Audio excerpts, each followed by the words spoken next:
everyone, and welcome to the Rumcast. My name is John Gulla. With me is Will Hookinga, and together we bring you a podcast that talks all things rum-related. And today, Will, we're talking about rum in maybe a different way than we've ever talked about it before here.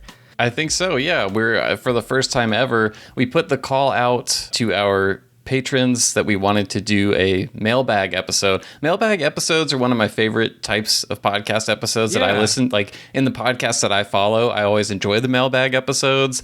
And, you know, we like to sprinkle in, do a little dash of listener questions, you know, and intros and sometimes things like that throughout the show. But we'd never done an episode just dedicated to send us whatever's on your mind, and we will answer any questions. We put everything on the table, and we got a bunch of great questions. The Patreon really cool community response. really delivered. So I'm excited. I'm looking forward to this. So what's your feeling kind of looking over the questions? What stood out to you? Well, number one, there's a lot of different types of questions, and so it's great to see that. You know, part of the fear is you're going to get like the same question 8 times over, and we really didn't have that happen. There's some overlap. That's always going to be natural, but it's nice to see the diversity of different questions, some of which I think were offbeat and fun, and, you know, I love that. So, I'm excited for some of those, as excited at least to answer the more serious or rum-related questions as well. So, yeah, it's nice to see some of that coming from different, kind of perspectives.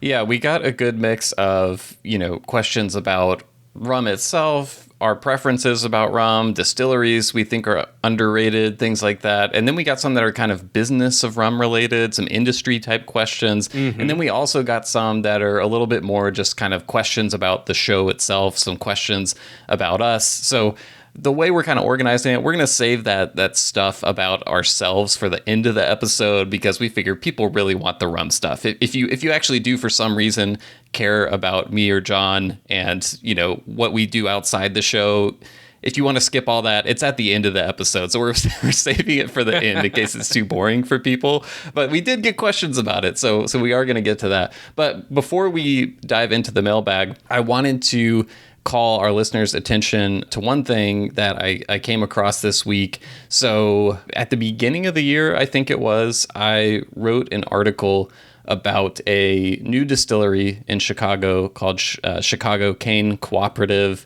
As the name suggests, they're in Chicago. It's, a small startup distillery, 100% focused on rum. They're doing all sorts of like interesting, creative, offbeat fermentation type stuff. Like they're rum geeks, the two co-founders up there. And I just learned, I think it was last week, the guy I interviewed for the article, his name is Daniel Regira. He is the co-founder, and he's the one running the, distilling. He's in charge of making the rum production, basically. I found out that in August, he was in a very serious motorcycle accident, had a very serious spinal injury, and the injury was so extensive that he actually has, I believe is paralyzed from where the injury occurred on his spine down. So it's a very serious, life-altering injury. His friends of his put together a GoFundMe, which I was really pumped to see has already hit its $60,000 goal. But as anyone who, pays for medical expenses in the US knows, that is probably not gonna, go the distance for his full recovery and things that will affect him for the rest of his life. So wanted to just let people know that, this is a small new rum distillery out there that could use some support right now. I'm going to put a link in the show notes to the GoFundMe, but just wanted to give them a shout out and, wish Daniel all the best in his recovery. And just, if you're in Chicago, check out their rum, support your local rum distiller. And if you can, definitely, check out the GoFundMe and give what you can there. Just hoping for all the best. And Daniel, sending you best wishes as you continue in your recovery. Yeah, agreed. And one thing about the rum community that we love is that we do have a nice community that certainly cares for one another. And in Absolutely. This case, no different. And again, Daniel, we wish you the best. Yep. Well, yeah, with that said, I think we're going to take a quick little break and then just dive into some mailbag questions, John. Does that sound good?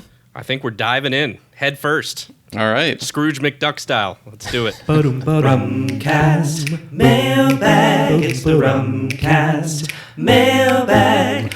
Will and John taking on all your questions up around Rumcast Mailbag. Oh my God. You sent that little jingle to me the other day, and you said something like, hey, I had like 10 minutes to do something creative, so I just threw something together and I put it in Dropbox. Check it out. So I had no idea what to expect.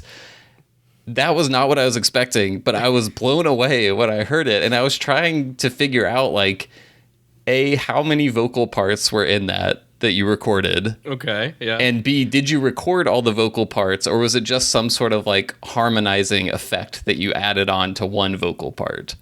Well, I'm happy to answer those. It was fun to do. And so, number one, I think it's 4 parts in total, but there's one that's doubled, so 5 tracks. So it's 5 tracks in total, and no, it's all me.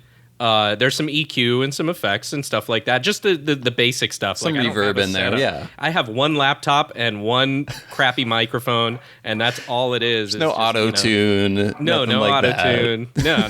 There's no mixing board here. It's just me with 10 minutes of free time and just having fun. So the little kind of mini bridge part that's in it, it feels almost Beatle-esque, I think. It had that kind of vibe to it. So yeah, I really enjoyed that. I think in our text message exchange, I called you Andy Bernard 2.0. So, well, that comes from my other life as an a cappella singer.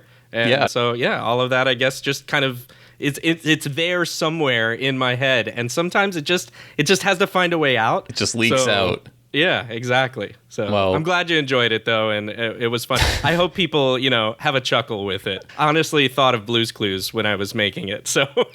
See, I missed Blue's Clues. I'm a little too old to have. I think I'm too old to have watched it as a kid, and then I don't have kids, so I never saw. Obviously I know what Blue's Clues is. I remember seeing the commercials, but I didn't even know music was involved. So yeah.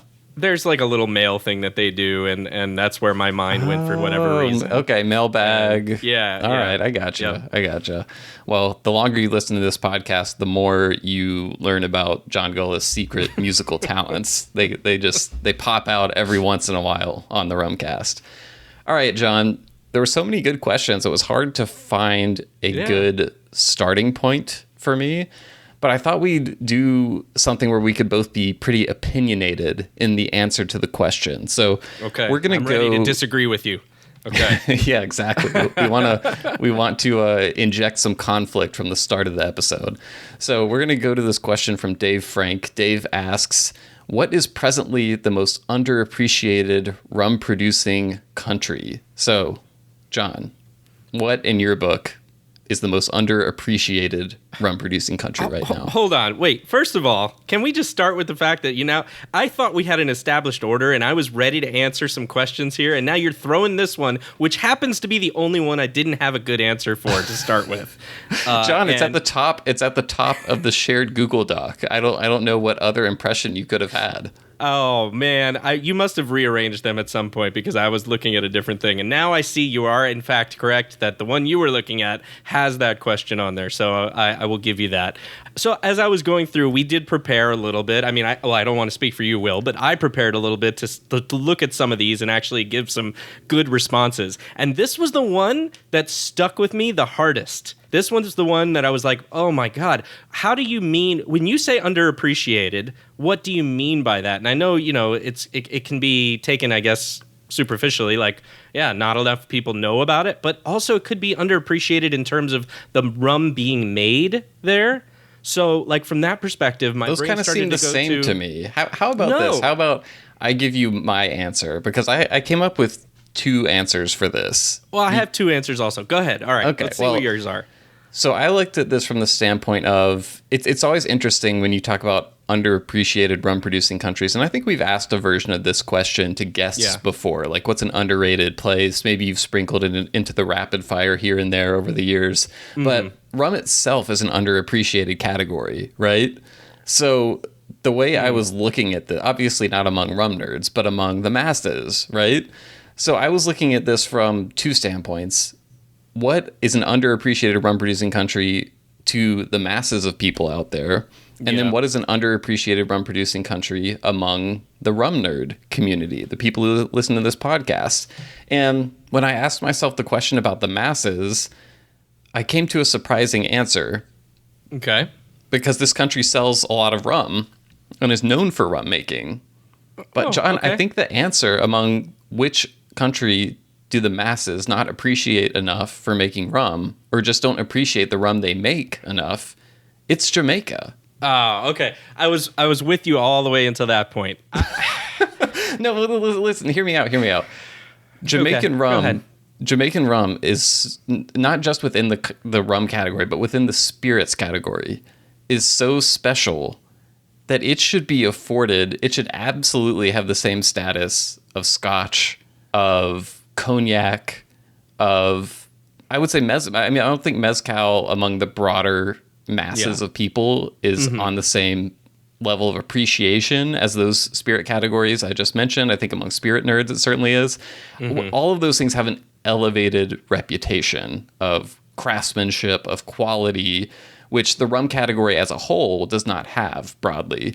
And to me, if I had to narrow down like one country that is kind of quintessential, distinctive rum, it would, and represents the category as a whole, it would be Jamaica in my book. And there are certainly arguments you can make for other countries, like, you know, Barbados is right there too. I think those are the kind of the first two that I think of. But so for the masses, I would say they're way off in their appreciation level of Jamaican rum. I think all they think it is probably like Myers and, whatever is kind of broadly out there.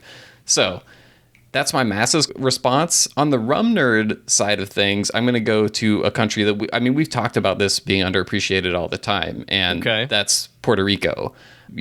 We've both talked about Distillery Resurrect, Don Q's rums. I just think rum nerds kind of see Puerto Rico, think Bacardi, think bland, neutral rum, and write it off. And the closer you look, there is some special things coming out of that country. It has a really fascinating, history of rum production, and there's also some interesting new things happening there, like the cane juice stuff with San Juan Artisan Distillers, and other things there as well that we spoke to in our Guide to Puerto Rican Rum episode.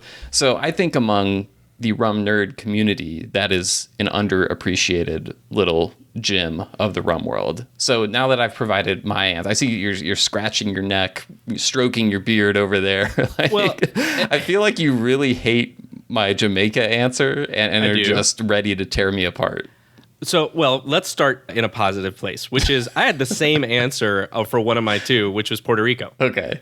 So you and I both came to the conclusion that Puerto Rico was an underappreciated rum-producing country.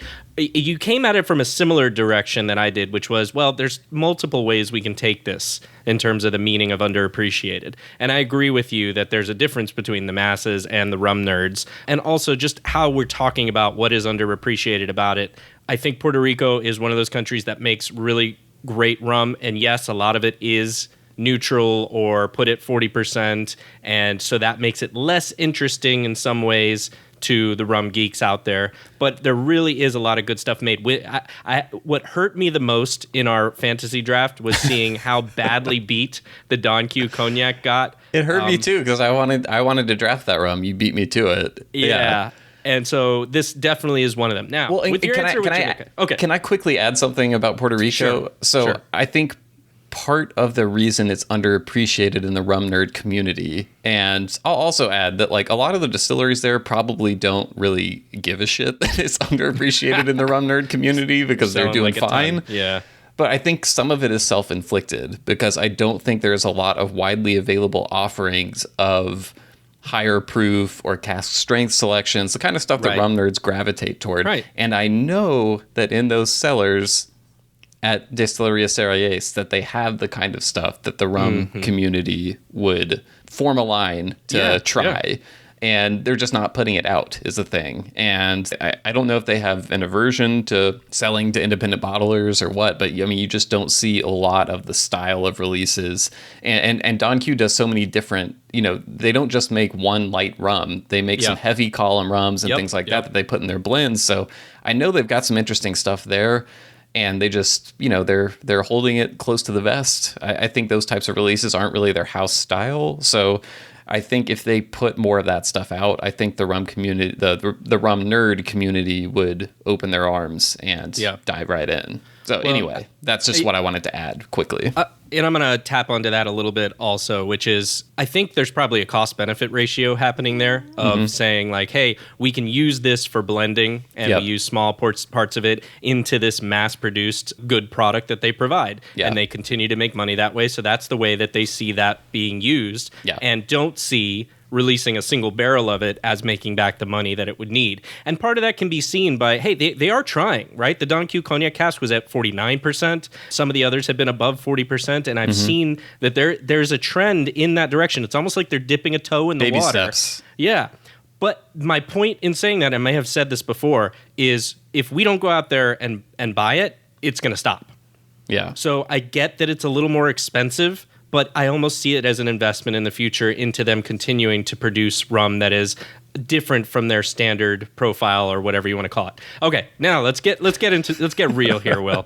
Let's get real with Jamaica being an unappreciated rum producing country. Really? Underappreciated, excuse me, not unappreciated. If you were to ask 10 people on the street randomly, what are the top 3 good rum producing countries? I'm going to guess Jamaica is one of those 3 for 85%. Yeah, but then ask them what do they think of the rum and can they name some Jamaican rums? What kind of answers are you getting? How many people would even know Appleton, John? 40%. No, that is way too high. I would say if you're talking person on the street questions, just grabbing a random person, not going to like, your craft cocktail bar or anything like that. Less than 10%. Like Family Feud style. Less than 10% would know Appleton. No way. Yes. It's higher than that. Absolutely. It's higher than that. Everyone who is listening, write in and tell us which one of us is right or wrong about this. Less than 10% of the average person you stop on a city street in Miami, Florida. Oh, hell no. Now you're definitely wrong. No, there's a lot of Jamaican people here. And I'm telling you, it's higher than 10%. Higher than 10%. I don't know if it's 40%. I would like to think it's 40%. Well, here's the great thing. The Rumcast has a correspondent who lives in Miami, Florida. So I would like for you just over the next couple of weeks, just, when you're grocery shopping, whatever, go up to someone in a non-creepy way and ask if you can ask them a question. I'm going to do that. I'm taking that challenge. Tell me what kind of... We're going to find out. What is the... How are you going to phrase the question? I don't know yet. Give me some time to wrap my head around how I want to do this because, to your point, I don't want to be creepy with it. Can I stand in front of a liquor store, though? Because that would be a little less creepy if I were asking. Honestly, yes. I think even in front of a liquor store, I still don't think it would be 40% of people. And here's the thing. If you did that and you asked about scotch or something like that, I feel like at least one of them, or I think a decent number of people would be able to name, Johnny Walker or whatever.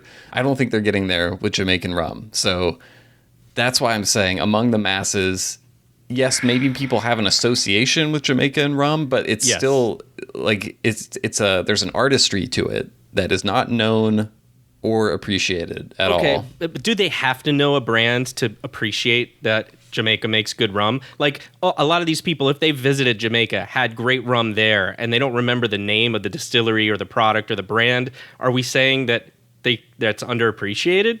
Yes. I don't know. Because do these people even know that you can drink rum neat?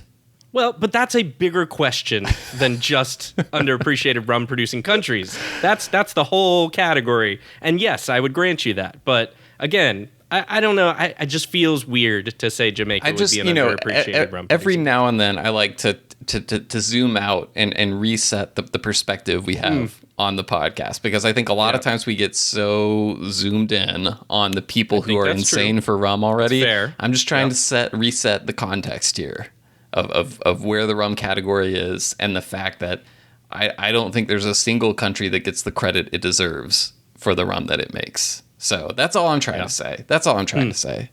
Okay. All right. Well, I'm going to take the challenge up. We're going to figure out how I can get on the street and ask this question. Don't get arrested. I will try not to get arrested. Yes. All right. All right. On to the next one here. Yes. Let's go to the next question. This one is from Steven, who asks, what rums do you always keep in stock? I'll start with this one. So the easy two that I think most people would agree with that listen to this podcast happens to coincide with the first round picks of the fantasy draft. It's Probitas and Rumfire. I think those are lesser known, right, amongst the masses. Yes. But those who are in the know how valuable those rums are to have in a bar and to always keep in stock because of their ability to use. They're cheap enough that you can buy them over and over, assuming you can find them. And, they feel so useful for the value that they bring. So I would start with those, but then I would also say, for me personally, what rums do I keep in stock? Well, I want to always have a Foursquare rum nearby, typically an ECS, but I'll take a Dorley's. Worthy Park is my favorite Jamaican distillery. Don Q 7's a great product. Diplomatico Planus, we talked about that one also. That's a surprisingly good rum, white rum that works well in a lot of drinks. And then I would also say St. Lucia, whether it's Chairman's or Admiral's, that kind of covers most of the bases for me. There's plenty others, but I think those were the rums that when I thought about this and tried to really be critical about it, that I would want to have nearby. I looked at it from a similar perspective as you. I don't have that many rums where it's like this one bottle. I always have a bottle of this single rum. I think I was talking to someone recently, and Mount Gay Eclipse was that for them. I always have a bottle of Mount Gay Eclipse. And for me, I just have such a steady stream of like new bottles that I'm purchasing or coming into possession of, or samples and things like that I'm never short on things to drink. And I do like having some go-tos to come back to, but for me it's more about either a certain distillery, like you were kind of saying, something from Foursquare. I always like to have something from Foursquare too, and it's not always going to be the same bottle, even among the always available lines like Dorley's, for example. And I might not like, I really like Dorley's 12, but I'm not always going to go get a Dorley's 12 because I might have something else that's a facsimile of that rum in stock, that I can rely on.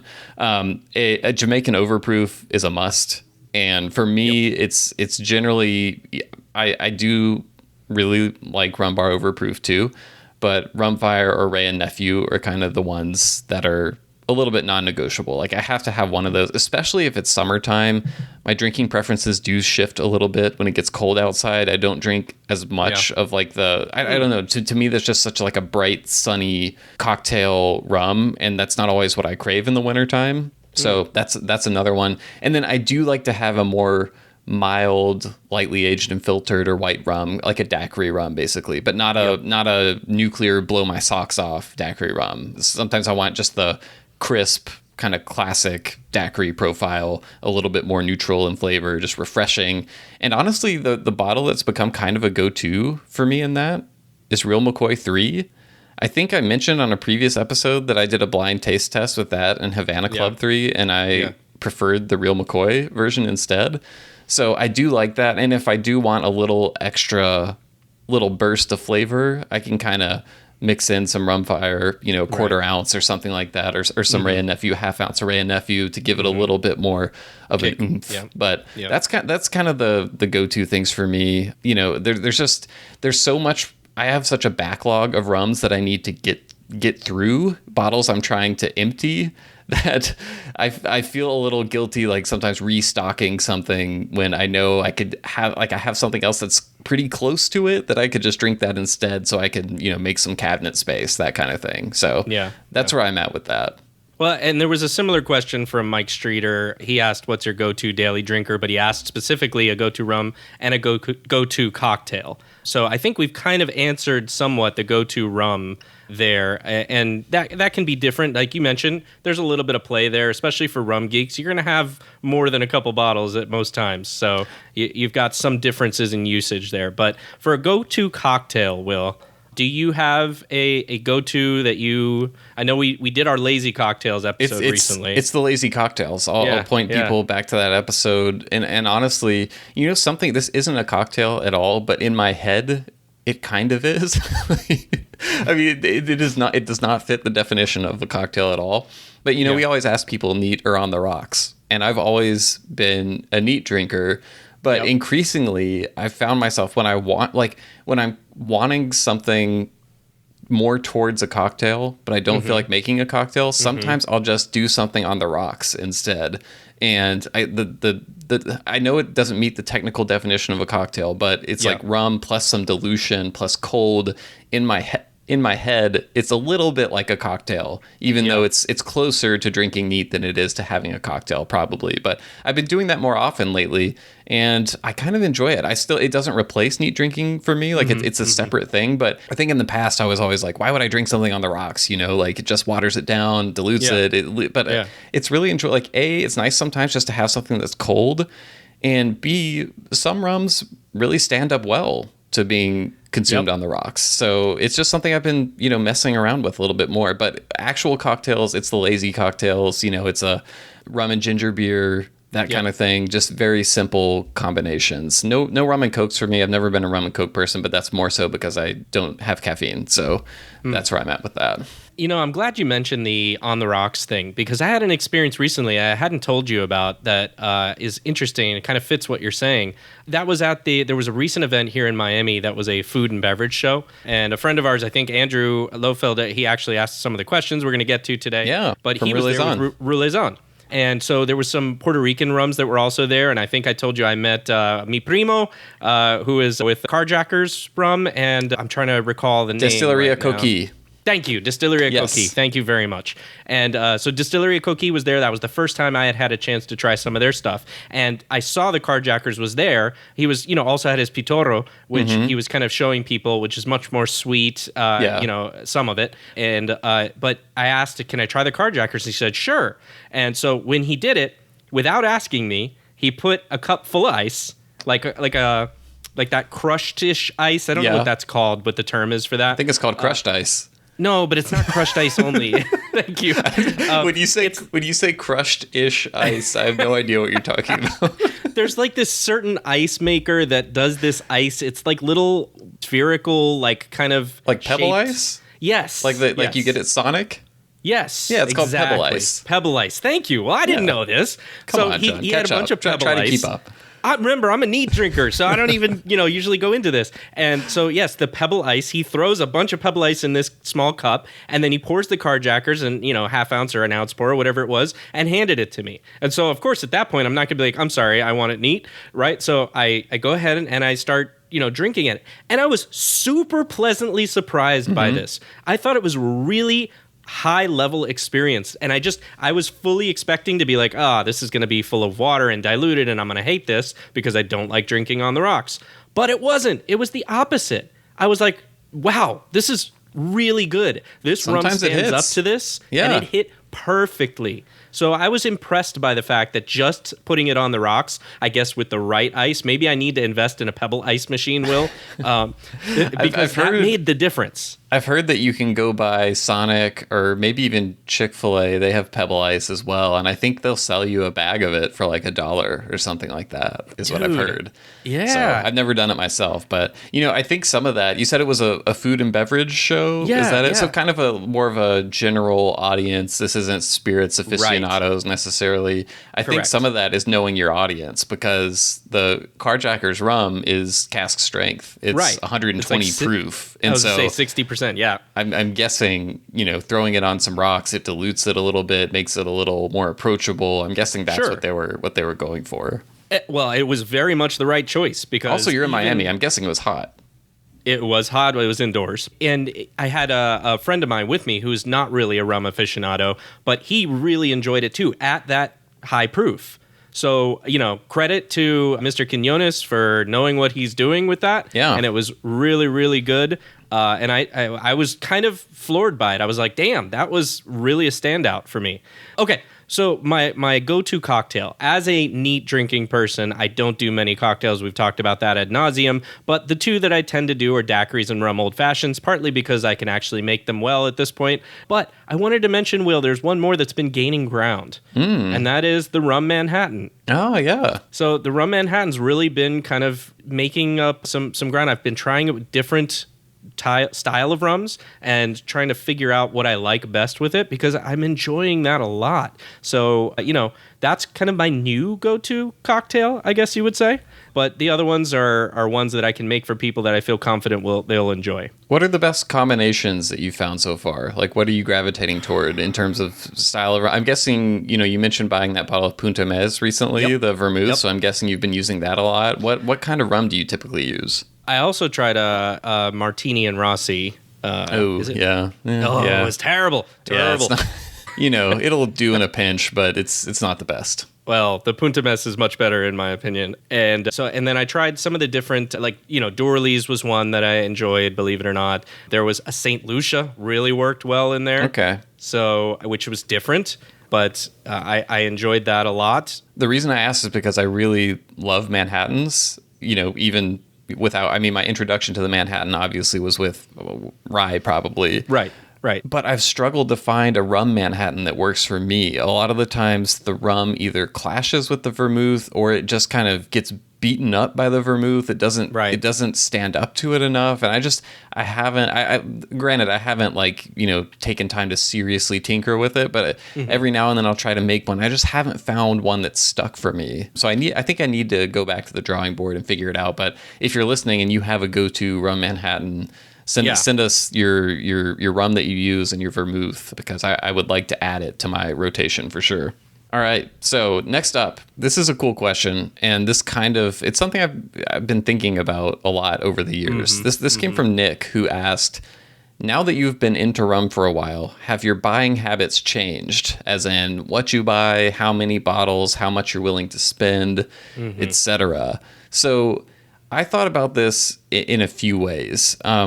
One thing that I've become more aware of over the last maybe year and a half, 2 years and so is I've been increasingly more aware of when I'm paying a premium for a particular brand. And one example of this actually came up on our most recent happy hour we did with our patrons, was the recent Vellier Clarendon release that came out, the 2014 8-year EMB. That rum, I believe, was about $160 most places. There was a Holmes Key 8-year 2014 EMB that came out last year that I think is pretty similar. Both were aged at the distillery, so these were probably casks that were right around each other, probably filled around the same time. That one was $85. And so I'm not trying to take a shot at Vellier or, shine a light on Holmes Key or anything, but I'm just saying I've become increasingly aware of there are certain brands where you pay a premium price because of the reputation they have. And Vellier does have a great reputation.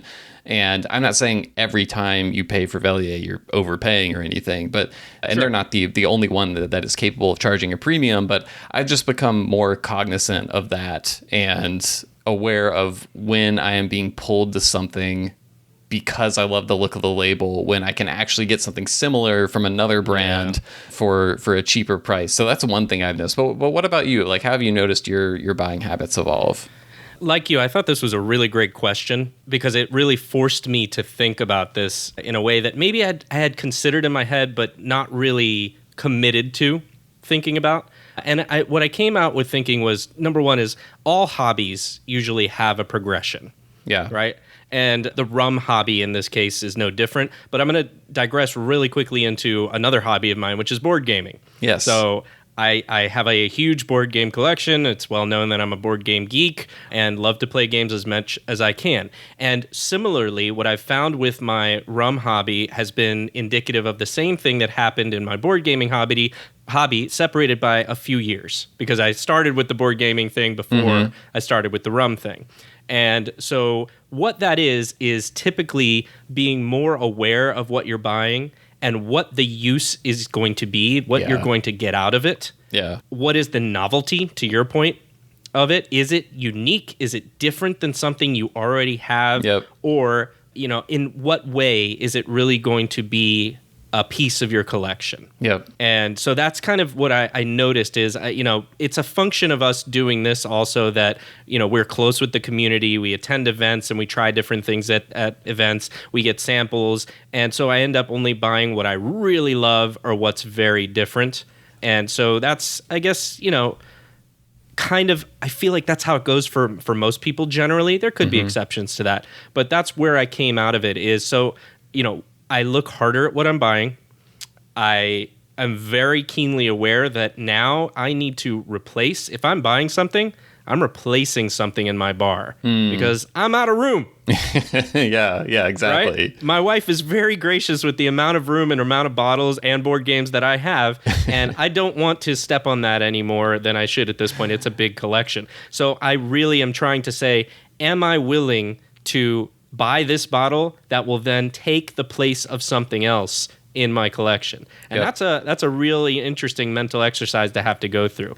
And then finally, I am willing to spend a little bit more now than I was when I started in the hobby. Interesting. And that is... What's your threshold? Go ahead. Yeah. Is that too personal? Depends on the day. Did I just get paid? Is it the first of the month? No. I would say I'm rarely, if ever, spending $200 or more on a bottle. But I would, given the right opportunity that I really feel strongly isn't just something that I'm going to buy on a whim. It's something I've well researched and found this is going to be a value. This will be a cornerstone of a collection for me. Yep. And corners, there's only 4. So, but yeah, I'm willing to drop $200 or $250 on a really special bottle. And I don't think I was in that space 2 or 3 years ago. I would say I'm in basically the same. I don't think I've crossed the $300 threshold for a bottle of rum yet. No. And I've tried rums that go for that much, and I'm not saying there aren't rums out there that aren't worth that much, but at a certain point you hit a threshold where it's scarcity is determining the price, and that's for me where I back off a little bit, because I can find plenty of stuff that I'm going to enjoy just as much underneath that price point. And I'm not really a collector in rum or in anything really. I like to have less physical things. I'm not like a minimalist or anything, but I'm not going to buy rum and just keep it forever. I've got a bottle or two that I'm saving for a special occasion, but I'm not hoarding bottles or anything like that. I will say, just to add a little note at the end of this, I wrote down a note that was very, very similar to what you said on top of the brand thing that I was mentioning earlier, which is I look for 2 things: drinkability and or uniqueness. So is this bottle going to be something that I am, it's just delicious, that I'm going to want to go to? It's going to become a regular in the rotation until the bottle's gone. Yeah. If so, yes, I'm going to seek that out. And then uniqueness is the other thing. Do I have something already? It doesn't have to be the exact same thing, but is similar, plays a similar role in it. Or am I fine with just trying a sample of it, finding one somehow? And that's not saying I can get a sample of anything. I don't have infinite resources to do that, but it's got to fill a hole of some sort, or be something that I know I'm going to love. And I've come to learn over the years, there's only so many unaged high ester rum that I'm like, and when I say high ester, I mean it's like very high ester, that I'm actually going to sit down and drink over the course of a year. So those are the kinds of rums that I love to try them. And some of them, yes, I will grab a bottle if it's especially unique, but I don't need to have every single one, because I'm never going to get through all of them, Yeah. So yeah, that's basically where I'm at with that. Okay. The next question we have, this was actually one of my favorite questions, and I was really eager to see your response. So this question came from Kyle up there in DC, part of the DC Rum Rebels up there. If each of you were an independent bottler with no limit on cost, what is the one distillery you would want to pick a barrel from, and why? So I'm going to turn this one over to you first, John. Where did you go with this question?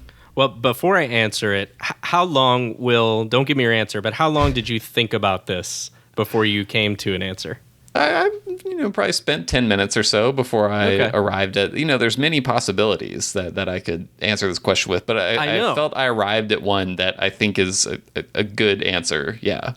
I know there's a good question when sometimes you rack your brain and then you just have to give up and come back to it. And I did that with this one for a little while, really trying to figure out, because I kept coming to answers that I was like, okay, I know this is a great rum, and I know no limit on cost means, I don't have to worry about that.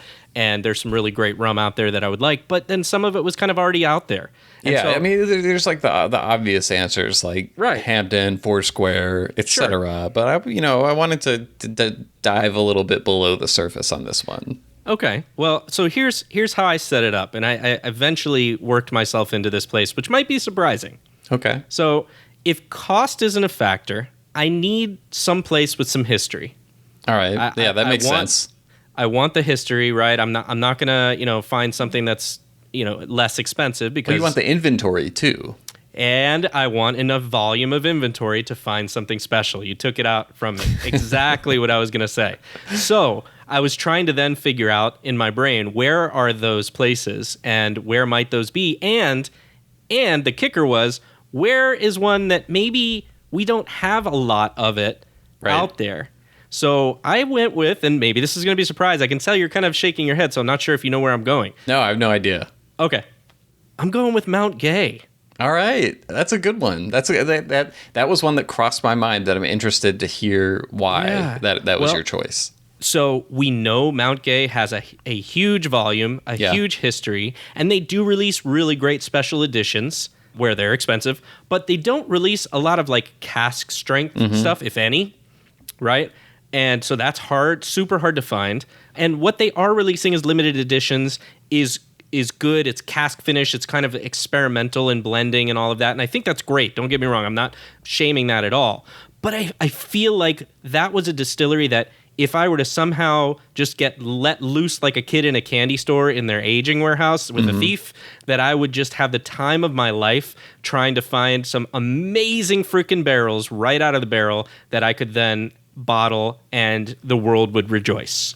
It also seems like one of those distilleries that is, and maybe every distillery does this to a degree, but I think some more than others, it's one that is probably holding a lot of the really choice barrels close to the vest. It's not like Mount Gay needs to sell a bunch of casks to Maine Rum Company and that sort of thing. So, and I mean, you don't see too many independently bottled Mount Gay either. So yeah, I think it's a great choice, and it's one that I heavily considered as well. Okay. But I'm glad I did it so that we have some diversity of responses here. Okay, well, what's yours? Hit me with yours. Yeah, so what I ended up going with is a distillery that does have history, and it does have volume, but it also has a little bit of a third ingredient, John, which is mystery. It's got some mystery as to what exactly is available in these aging warehouses. And there's been some speculation as to what's in there. Okay. So what I'm going with is Trinidad Distillers Limited, the makers of Angostura rums. Partially because, yes, I am interested in their own inventory of rums. I think recently we were just talking about the Flag Series Trinidad rum, which came from that distillery, which we both really, really enjoyed.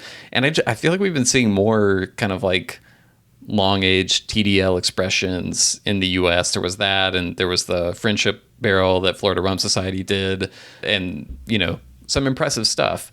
But the mystery reason, listeners may remember that we had Stefan Meyer, who wrote the epic tome of Coroni. Tome is the right word. It is a tome. It's a two-volume tome that he wrote about Coroni Distillery, which has become one of the most rare, sought-after rums from a defunct Trinidad distillery. And he details the history in that tome of what happened to all the Coroni casks. And a large number of them were purchased by Trinidad Distillers Limited and stored there. And there's always been speculation as to like what happened with those. I think there's a little bit in Stefan's book about like some of it went to St. Lucia, and people have speculated like did they use any of it in their own blends? I think they've denied that before, and so I just want to have I want to poke around and just kind of see how many of those Coroni barrels are there still any there? If so, what is there? And I just want to explore. I want to get to the bottom of this rum mystery, and maybe along the way I'll find some special rum as well. So that was my answer to this question. It's fair, and that to me was a consideration also. But I also felt like it would be a more popular choice in a weird way. So I was trying to find something that I thought it would go under the. I thought I was coming up with a great under the radar response, and you're just telling me I went with the obvious choice. 40% of people would have chosen that. It's way closer. It's 10%. 10% of rum nerds would say that if you ask them. Okay. Well, both good choices. I also considered St. Lucia Distillers was one, because that's another one too. Where I'm like, what are they not giving to us? I agree. Yep. Because they stopped selling to IBs several years ago, and they do a great job with the master selection and everything. But I also just feel, they've got to be holding some of the good stuff, the best stuff, close to the vest there. And there's such a variety of rums they create there. I just think that would be fun to go in there and have carte blanche to peek into whatever cask I want. Yeah. No, I agree. And also Guyana, right? Yeah, that's literally written down in my notes. Yep. Was Demerara Distillers. Who knows what all is in there? Maybe some of their own high ester mark is their aging, which I have never tasted and would love to taste. So next question is very similar to this, and is one, I think we actually asked Jeff Berry this question, and he had a great response to it. Andrew from Relayson actually asked us, if you could resurrect one now defunct rum or now defunct distillery, which would it be and why? So, John, I'll again let you go first here.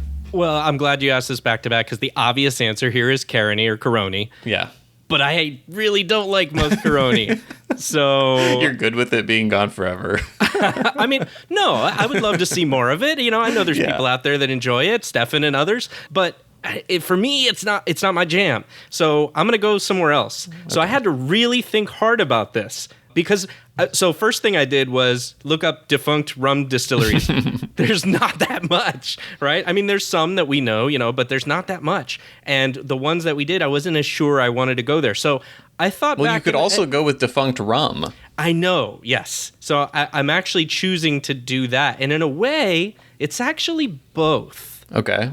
The pick that I have. It's a defunct rum and defunct distillery. I think I know what this is.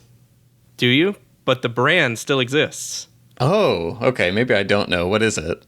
I kind of wanted to resurrect a late 19th century Cuban Bacardi. Oh, okay. This feels like cheating. What is it? No, it's not cheating. I want a pre-industrialized, pre-value engineered, pre-homogenous for the majority consumption Bacardi.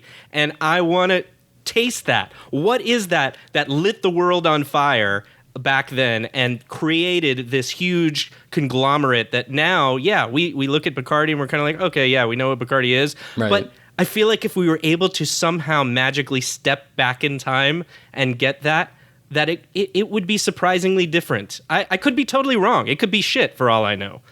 But I would really be interested to find that. And I could be a necromancer, if you will.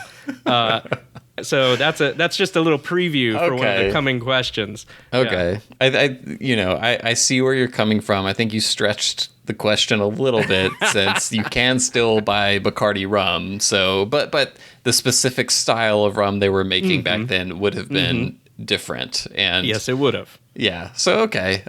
I'll abide the question. I won't hold your feet to the fire too much on that. So I get points for creativity with that, I feel. Well, I feel like I'm going to get even more points for creativity with my answer. Okay. All right. So I thought about defunct distilleries, and I thought about defunct rum brands. I actually thought Jeff Berry had a really great response to that. He was talking about some of those early 1900s, mid 1900s mixing Jamaican rums that came out. Some of those J. Ray, the Dagger rums and things like that. Those would be super cool to have back and to try. But I wanted to go a little deeper, and I was thinking about defunct distilleries, and then it clicked in my mind. And the reason why I didn't think of this at first is because this distillery never made commercially available rum. It only made experimental rum.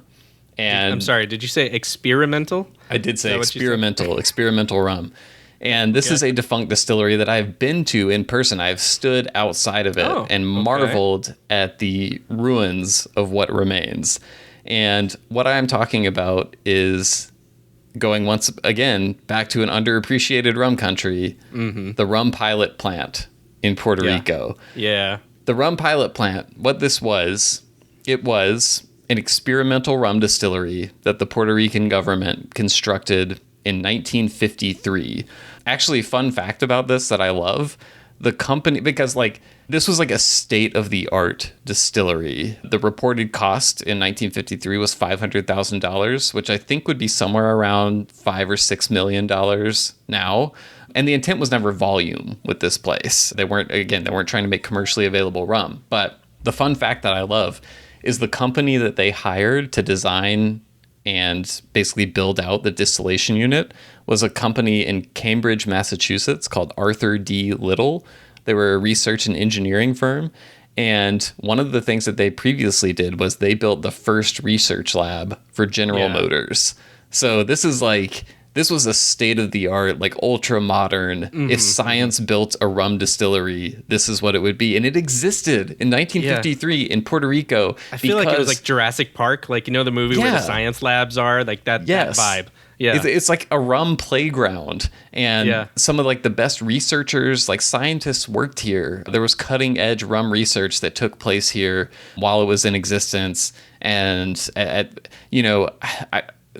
I've been trying over the years to learn a little bit more about what went south and why it was shut down. And I haven't found all the information yet. I have heard from some Puerto Ricans who have theories that certain rum brands, because the original intent of this rum pilot plant was to basically democratize rum research for all the distilleries on the island, because during World War II, the U.S. wasn't producing whiskey because like all the industrial effort was going into the war, but people back home still needed to drink, right? So there was like a rum boom in the 40s during World War II, and all this Puerto Rican rum went into the U.S. Like so much was going in that they couldn't even really keep up with production. So a lot of what they started making was like not aged to standard. Maybe they cut some corners on the production, and like rum, like so it was some shitty rum basically going into the US. So much so that like rum had a really bad reputation by the time the war was over. And all the while, Puerto Rico is making tons of money, including the government, because of the rum tax cover over that's done. So the government was bringing like some years like $33 million in revenue that could go towards infrastructure and things like that. And then they get to the end of the war, the U.S. can make whiskey again or whatever, and like all this revenue plummets. And so that was part of the reason why they built the pilot plant. They were like, we need this to study like how to get more efficient, like how to make the best rum in the world, all this stuff. Anyway, what I've heard from some Puerto Ricans is that eventually certain dominant distilleries, which will remain unnamed, were maybe not so keen on that existing. That's not confirmed. I'm not saying that's what happened, but that's just some, whispers that I've heard.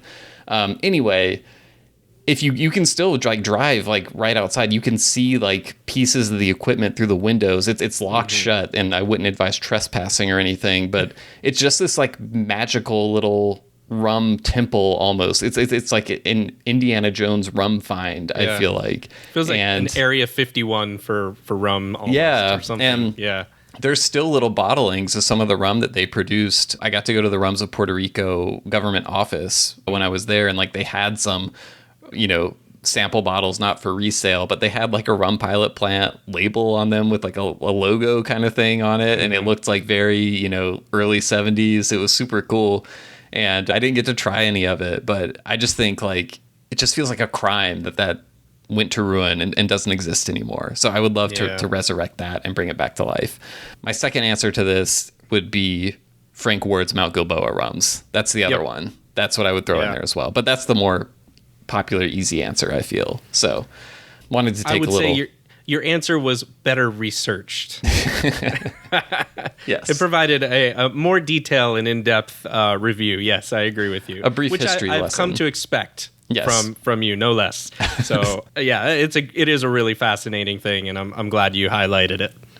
All right, so moving on, we have a question here that is, I think, pretty common, but something that everyone who is a rum nerd deals with, and we got asked this in two different ways, one from Olivier and one from Condi, and the question is basically like, how do you handle questions like, I don't like rum, convince me, or I drink Captain Morgan, what should I try next? Or I drink whiskey or I drink gin, like how should I get into rum? What are kind of the strategies that we have for this? And this is something we've talked about before, but I'm interested to just kind of hear what approaches you've tried out recently and what works for you. So I think I hit on something recently. I'm glad that Olivier and Condi asked this question, because I'm eager to get this knowledge out and to get your take on it and maybe see if there's any validation there. So I will start by saying, not going to say I have the answer to this. I've failed a lot, but I have noticed one trend, which I think is valuable, and I think that's where I'm tending to go.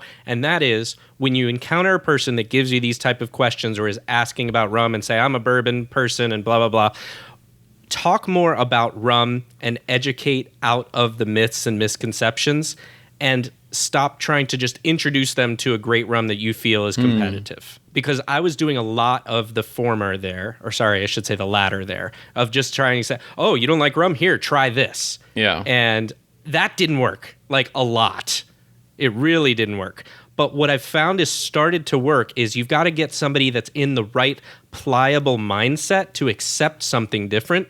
And the way to do that is to start changing those misconceptions by first talking about, here's what you don't know about rum, or here's something about rum that you might have thought differently about. And once you get them to tell you, I want to try one, you've hooked them. I've had a so much higher success rate after I get them to say, I want to explore tasting them and then providing them with a rum, than I have trying to just, force it and say, Right. Here, foist this on you and you're going to like it. Right. Take your medicine. Right. That's what I've kind of figured out and had more success with. Now, I know that doesn't list exact steps or get specifics, but I think the philosophy behind it is important. I like that. Well, I can kind of come in with a little bit of like the next thing to do, because that's a good point. That is something that I think I've tried to do, but I hadn't thought about that when I was thinking about this question. Like, I do try to tell people, do you know where rum comes from? Do you know, and that's both geographically, culturally, and what it's made from, that kind of thing. Right. So without I tried being condescending, right? Which is not easy sometimes. Yeah. I don't say like, do you even know like how rum is made? Not like that, but yeah.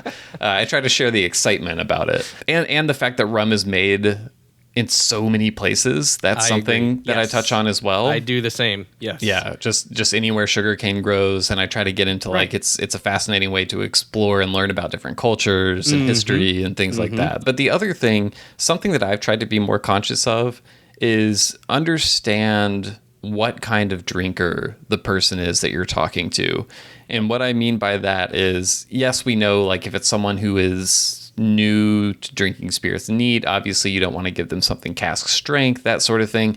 But the other thing that I've thought about more and tried to discern from people is, are they the type of drinker, let's say they're a whiskey drinker, for example, are they the type of whiskey drinker who is looking for something, who wants more of the same or more of the similar, I should say? Are they looking for familiarity and something that is in their comfort zone? Or are they like, I love whiskey, but like, I'm kind of tired of the monotony. I want something just completely different. Because with rum, you can answer that question either way, right? You can. Like you could give them an unaged agricole and blow their minds. So like, or you could give them Foursquare or something like that. That's going to have more of those barrel characteristics that are a little bit more familiar to them. So that's something, because sometimes like I've talked to whiskey drinkers and like given them Foursquare and they're like, so yeah, I'm looking for something, and I'm not trying to be one of those people that's like, oh, Foursquare tastes just like whiskey, because I disagree with that. But there's a familiarity, there's an easier transition than giving them something like, a Hamden Sea Diamond H or something like that. So just get a feel for like, do they want something that is already going to be in their comfort zone, or do they want something that is going to like be completely new and different and unlike anything else they've ever had before? Because I think sometimes we can be guilty of doing either. We can be guilty of like, oh, I'm going to give you something that's just going to like so fucking crazy. You've never tasted anything like this. Or it's like you play it too safe, you know? Yeah. So yeah. I think you have to know the audience a little bit and kind of what they're seeking out. I was going to say that the theme there that I'm sensing between us both is kind of we're having more success by being the defender and not the attacker in a way. You know, I know that's a blunt kind of metaphor, but the idea being is if you can get into where the mindset of the person is that's asking these questions a little bit more than like, I like Captain Morgan or I like tequila, you've got to explore more. You've got to figure out where they're coming from and then be able to pull out the move of like saying, okay, because rum is so diverse and has so much to offer, you can then kind of pick the right return. It's almost, I was trying to think of an analogy, and I thought about, it would be like if you met someone who had never listened to like any kind of rock music before and was like, what's this rock music thing all about? You know, you could play them Chuck Berry or you could play them Radiohead, and like the responses are going to be wild. Like there's so much subgenres within it, you know, and rum is kind of similar in that way. So you have to, you have to dig a little bit deeper. You have to customize it a little bit to the audience. And I think, as you pointed out, you have to tell the story. Sounds so cheesy, but you know, share a little bit about what makes it special. It's way more than just what's in the glass. Exactly. That's a good way to put it. Okay, so next up, we got a question from Roger. Roger said, I'd like to hear a discussion on the state of American rum. What are the good rums distilled in the U.S.? Can American rum go toe-to-toe with rum from other countries? So, we actually, Roger, we recorded a whole guide to American rum that was basically like state of American rum. It needs a whole episode. So we did that. We like went down a list of distilleries we think are worth trying, worth seeking out. And I would recommend going to that episode. But I did zero in on that question within the question of, can American rum go toe to toe with rum from other countries? Because I think it's interesting. And I think it touches on what people miss a lot of times with American rum.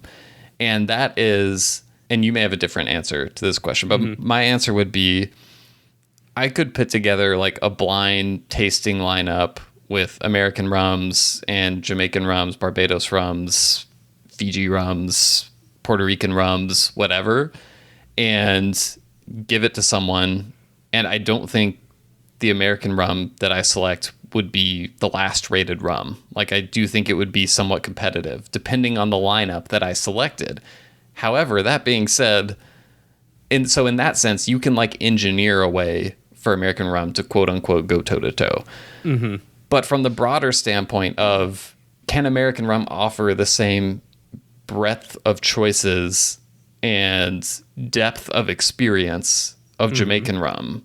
I would say no, it absolutely can't right now. And part of that is because American rum is still modern American rum is still relatively new. Obviously, there's some history that goes back hundreds of years, but what you can get now, it's not like there are distilleries that have been doing it for, 100 years still left in the United States. That doesn't exist. So, you're not going to find distilleries that have the stocks of aged rum that other countries are going to have. B, there is no cohesive national style, partially because the category is still so young in the modern world, and partially because the US is so big, just geographically. There's so many different climates and things like that, and it's just hard, I think, culturally, geographically, for like one consistent recognizable style to come to fruition. Agreed.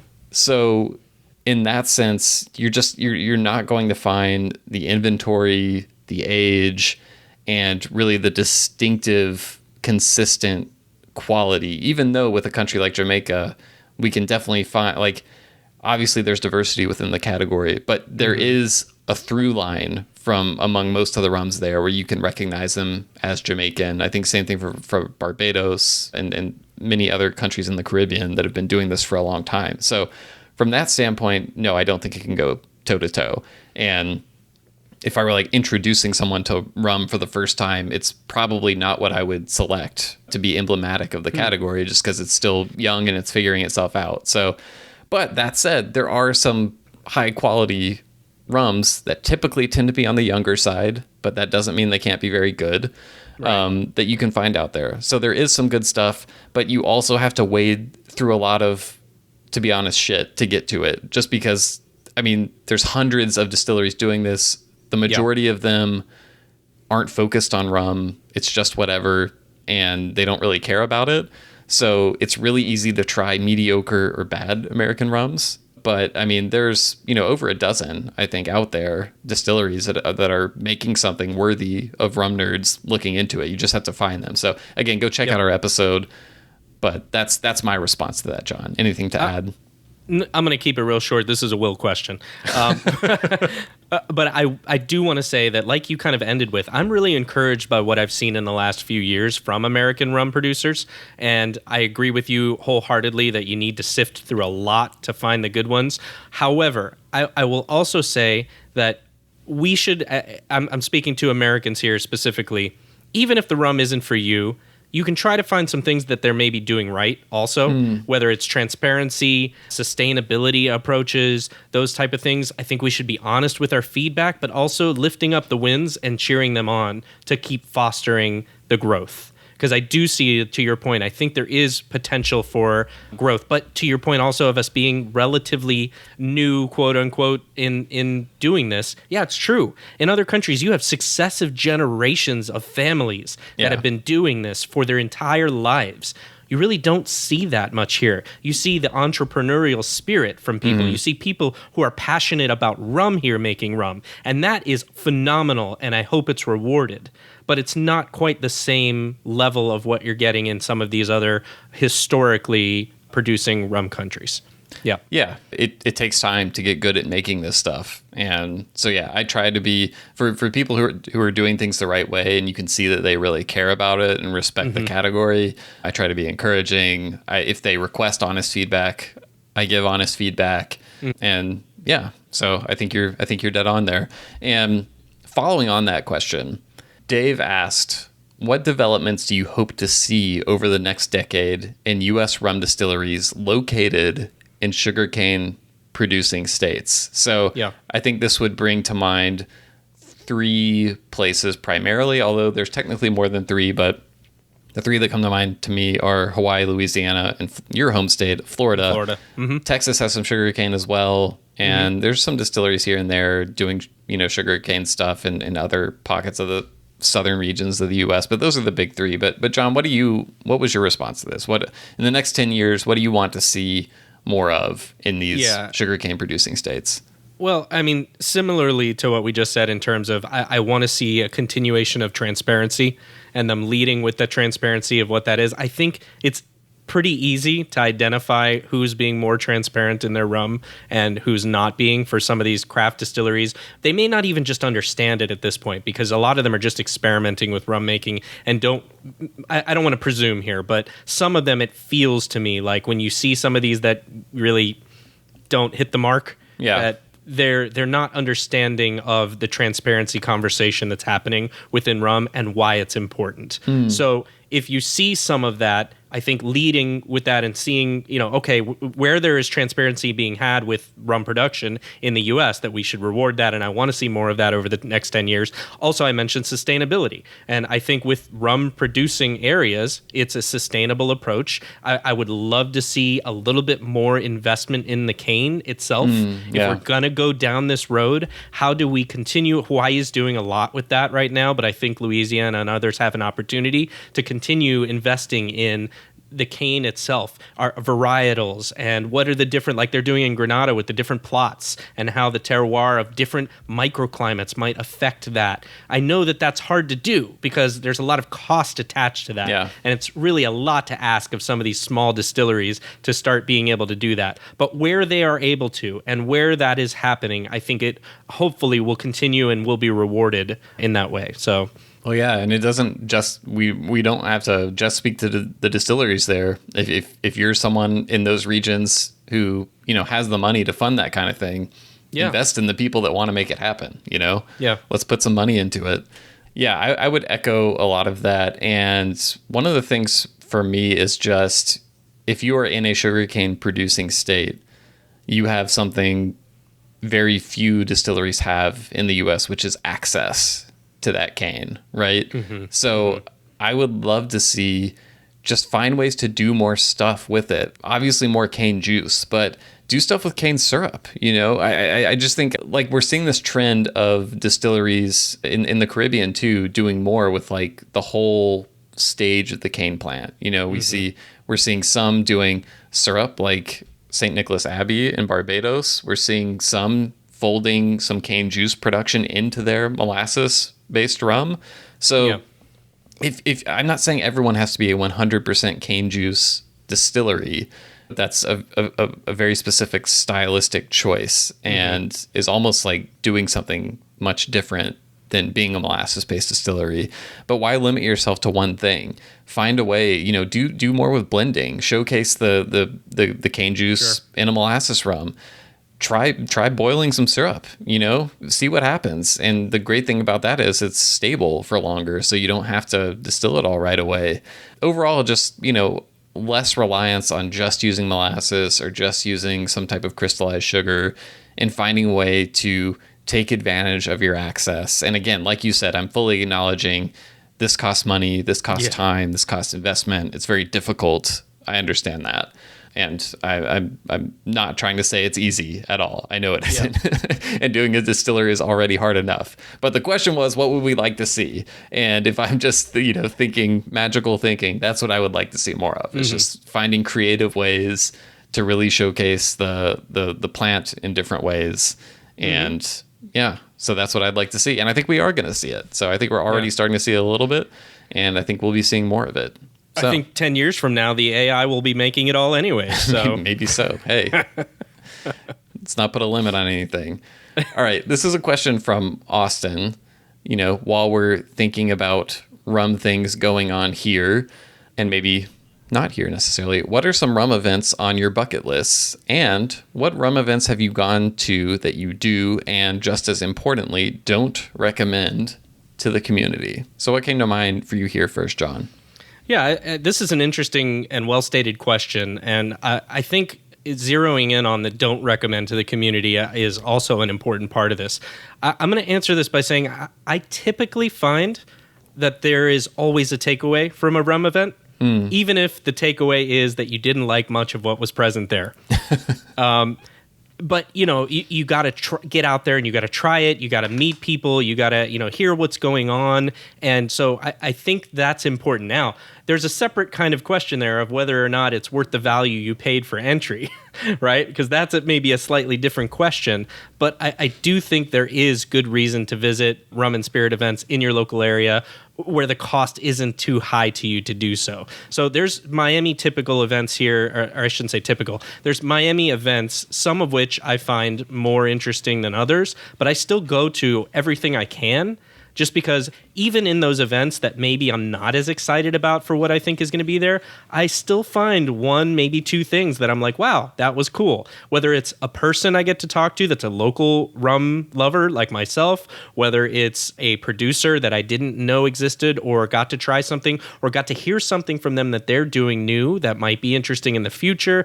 There's a lot of that. So again, cost is a different question, but I would say there's probably something you can take away from almost any type of rum event. And don't disclude those ones we talked about earlier, where it might be a broader event, a food and beverage festival or a spirits festival that rum is just a small part of. Just because you're a rum geek, you can still get a lot of value out of those too. And I think in many cases, those are people that are eager. They're trying to find a way to get to those people and connect people up with what they're doing. So that's kind of my answer to the question. And then also for bucket list rum events, for me, it's definitely the UK Rum Fest. I've looked on that in many a years now and got, wow, I really would love to be there. And the Barbados Rum Experience, which also seems really, really cool. So those would kind of be the two on my wish list right now. Yeah, I will go ahead and echo those on your wish list. I also think the Rumfest in Berlin is one that I think I've also heard great things about. And it would just be great to get over there to, London or Berlin and be able to connect not only with some of the other producers that that concentrate more on Europe as opposed to US events, but also just the rum people out there, some of the writers and awesome bloggers and reviewers that are out there that we've read and some of whom we've had on the podcast. It would be great to connect with them in person. So those are on the bucket list for sure. I think in terms of rum events I've been to, and there aren't any necessarily I've been to that I just straight up would not recommend. I do think like there are some where it's like, depending on how far you're traveling from and what else you have planned on the trip, like I might not travel across the country and make the trip just about attending the rum festival necessarily. Right. I think, I traveled down to Miami for a Miami Rum Congress. I think that one is the best I've been to out of all the Rum Lab events. They do ones all over the country. I think the Miami one is probably the best just in terms of like who all is there. Obviously it has the accessibility to the Caribbean, so I'm guessing maybe it's a little bit easier for them to get people for that one. But also just like it's in February and it's in Miami, so if you live somewhere cold, like it's pretty nice to be able to take that little break. But yeah, there aren't any I've been to where I've just been like, this was straight up terrible and I wouldn't recommend going to it. Other than like, I would just, in any of them, I would plan like go to a city that's going to offer you something beyond just the rum festival is what I would recommend. The last thing I want to point out with this is I feel like there's an opportunity there if someone could grab it for some sort of a different rum event in the United States that I'm not quite sure how it differs from some of the ones that already exist, but it feels like there's something there that I'm hoping for a future kind of rum event that I don't think the market is like totally fulfilled. Right. So, yeah. Right. All right. On the note of experiencing rum, learning about rum, which is certainly something great at these festivals, we got a question from Roger who said, what is a way someone new to rum can learn about what is going on in the rum industry, new rums coming out? What are the resources to access? This is actually something, John, that like I haven't found the one thing. Like, I wish there was some one thing. Honestly, for me, it would probably preferably be an email of just like, here's everything happening in rum right now, from industry news to releases and stuff like that. I would love for something like that to exist. The perfect one doesn't.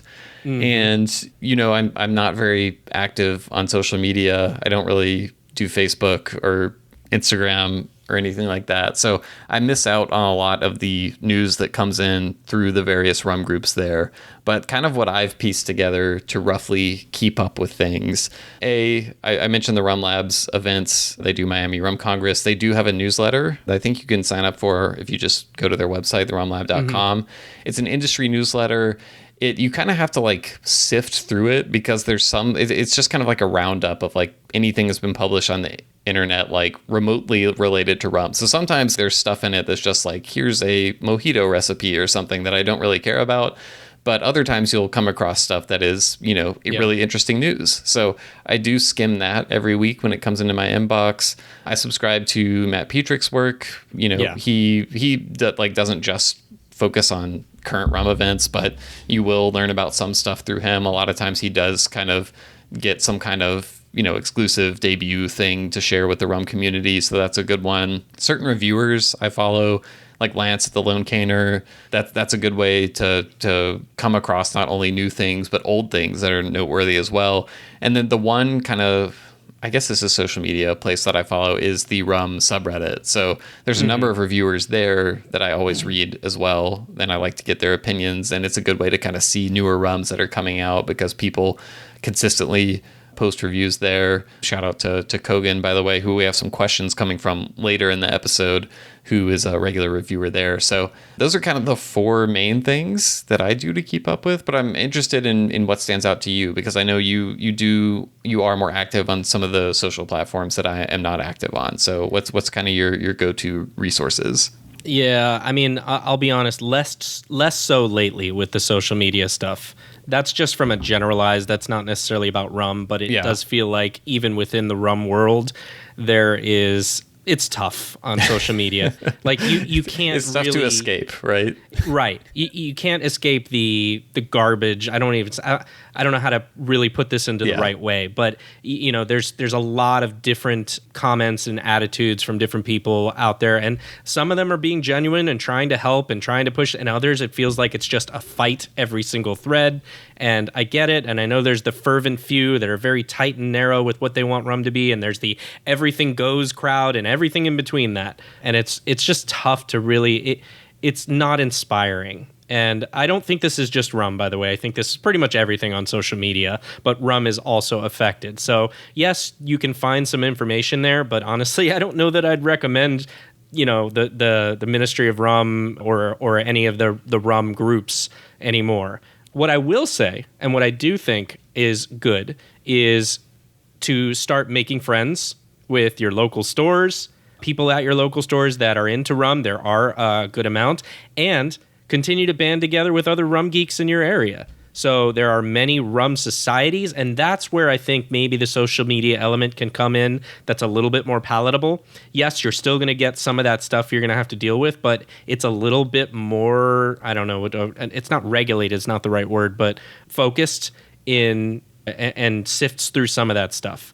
So, I would recommend find the rum geeks that you can find in your area, whether that's through local stores, local events, like we said, supporting local events. If they're happening there, great, attend them, and just try to go in that direction. I will also see many distilleries have pretty good communication. So if you like a rum or a certain style of rum, you can get on mailing lists where they're going to say what's coming out and get some good information that way as well. Yeah, there's some sort of like law, I feel like, of internet communities where it's like once they reach a certain size, they just become unbearable, and it's like there's a sweet spot. And I do think a lot of times if you have a local rum society or something that has an online group, those can be really great because they stay kind of small enough, and there's some sort of like localized connection that causes everyone to be a little bit more chill and cool, So yeah, I would encourage that. We have a page on the Rumcast website of rum societies around the country and the world. Even there's many around the world that are listed there as well. So we'll put a link to that in the show notes, and you can check out kind of what's closest to you. And even if there's not something necessarily like right in your city or right in your state, if you find something somewhat close, a lot of times, they open those communities to people who are nearby. So yeah, I would look into those. That's a great way to keep up with what's going on. Or if you're still listening to this podcast at this point and there's not one in your city, maybe it's incumbent upon you to create it. I think we just got a new email, Will, and I can't remember if it was Spokane or somewhere that was a new city that had a brand new rum club. So we'll have to add that to our list. That you mentioned. Yes, that was greetings from the Spokane Rum Club, John. Spokane. Yes. I thought it was Spokane. Yes. You need to follow in my footsteps and take your own trip to the great state of Washington, so you can learn these things. I would love to. Yeah. I've actually never been to Spokane. I think that's more kind of like the eastern area of Washington. But anyway, yes, there's a Spokane rum club out there. So they're popping up everywhere, even places that John necessarily can't pronounce on the first try. So well spoken, Will. Well spoken. Well spoken. There we go. All right, we're gonna do like one. We're honestly, we might be halfway through these questions, so I think what we're going to do is do a part 2, and these questions came from Patreon, so we're gonna do a bonus episode for the month. We'll finish out the mailbag questions. We got some other really good questions to get through that I have many thoughts on, John. But we don't want this to turn into a 2 or 3 hour episode, so I think we'll save those for a bonus episode. But we'll close it out with one more that I think we can keep relatively short, which is, this is another one that came in from Andrew, who asked, what is the weirdest but most accurate descriptor you've ever picked up when nosing/tasting a rum? For example, something like fresh cut garden hose. So John, what is the most out there but also accurate tasting note that you have scribbled down or filed away in your brain over the years? I don't consider myself very good at this. I don't but either, I will say, speaking of Coroni, yes. I'd say have you ever seen a roofer, the roofers that they have behind like a truck or a vehicle that have this like boiling tar pit, and it goes on to so that suffocating roofing tar smell. That is the exact same smell to me as the Caroni, whatever you want to call it, in there. And if I were ever morbidly forced to drink hot roofing tar, I feel confident that my last thought before I died would be, "Yep, that's Caroni." So hot roofing tar then would be the note for that. Yeah. Okay. I think for me, I would not describe myself as the best person at picking out exact notes from stuff, but B, I'm also terrible at keeping track of them. Like in my mind, I always want to be the person who has the system and like has the journal I can go back through. Like I know Lance Stewart-Bally from the Lone Caner has like the little black book of like all the notes from probably thousands of rums he's tried over the year. I would love to do that. I just don't have the kind of personality that can be disciplined enough to keep notes like that. But I do have this little one tasting notes book that I ordered off Amazon a while ago. And for a while I kept notes in it, and every now and then I'll go back to it, but only probably like 20% of the rums I try end up in there. But I was just thumbing back through to see like what is kind of the weirdest note that I've written down over the years. And for me, I think the most out there one, but that also when I say it, I know exactly what kind of taste it's describing, is inflatable pool toy fresh from the water. So I love it. That combines kind of a rubbery taste, but also a little bit of kind of a chlorine chemical kind of vibe, which surprisingly isn't always a bad thing. Like I've had notes like this written on rums that I enjoy, including the Homesky Fiji single origin that we helped pick out with Eric K. I think I didn't have that specific phrasing written down, but I think I had pool water written down as one of them, kind of this chlorine vibe. And I love that rum. But yeah, so inflatable pool toy fresh from the water. That would probably be the weirdest one that I've written down, but that I know exactly what it's describing when I read it, though I don't expect anyone else to. Now I know what happened to you as a kid when you drank too much pool water. That's true. Yeah. All right. Well, we'll wrap up, I guess, what we're calling part one of this. As I said, we'll finish out the mailbag, the second 90 minutes probably for our Patreon subscribers on a bonus episode there. But thank you. Shout out to our Patreon subscribers for coming up with some great questions. And we got some great ones that we haven't gotten to yet. So we'll get to those in due time before the month of October is over. And as always, if you want to join us in there, get access to more bonus episodes, join us for happy hours, etc., you can do that at patreon.com/therumcast. It's patreon.com/therumcast. But John, with all that said, anything else to add? I guess we could put a call out there for more questions because I think we should. Yeah. I was about to say we should just keep going with the questions here because we'll find time. We'll make time to answer these important questions, or at least to have fun talking about them. Yes. I can't guarantee a good answer, but I can guarantee we will have fun discussing them, and hopefully you will have fun listening. So if you do have questions, or if you have thoughts on any of the questions we discussed, if you want to weigh in on the whole what percentage of people would be able to name Appleton if you stop them on the street, you can email us at host@rumcast.com. That's HOST@rumcast.com. You can also find us on some of those social media platforms we referenced earlier. John, where can they find us? That's right, at the Rumcast, at X. On X. X, and as well as Facebook and Instagram as well. So you almost still said Twitter, didn't you? I did almost say Twitter. I was trying really hard not to say it. Yeah, formerly known as. And we're on all those platforms. We do try to get to the DMs, by the way. We do get a fair amount of DMs also as well, with people sliding into the DMs with us. And we try to get to as many of those as possible. So if so, feel free to drop us a line there, and we'll love to answer more questions cross-platform if we can as well. So, but with all that, thank you to everybody out there that put in these questions, and like you said, let's get some more. This is fun. Throw some crazy ones out there. There's at least one more crazy one out there that I can't wait to answer about Dungeons and Dragons. So that is coming, and I'm sure there's more. All right. Well, keep the questions coming in, and we'll answer them when we can. But John, until that day comes, I'll talk to you then.